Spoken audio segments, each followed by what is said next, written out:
আসসালামু আলাইকুম গাইস, কেমন আছেন সবাই? আশা করি সবাই ভালো আছেন। আজ আমি চলে এসেছি ইলিশ মাছ এবং বেগুন ভাজি রেসিপি নিয়ে।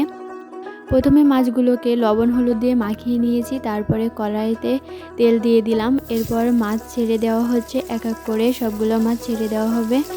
এরপরে মাছগুলোকে সুন্দর করে ভেজে এপাশ ওপাশ উল্টিয়ে নিয়েছি, এবার নামিয়ে নিয়েছি। এবার আবারও তেল দিয়ে বেগুনগুলো পিস করে রেখেছিলাম, সেই বেগুনগুলো দিয়ে দেওয়া হয়েছে। এবার পেঁয়াজ, ঝাল এবং রসুন কুচি দেওয়া হয়েছে। এবার সুন্দরভাবে নাড়াচাড়া করে ভেজে নিতে হবে গাইজ। এবার দিয়ে দিলাম জিরা, সামান্য পরিমাণে লবণ, তারপর দিয়ে দেওয়া হচ্ছে হলুদের গুঁড়া।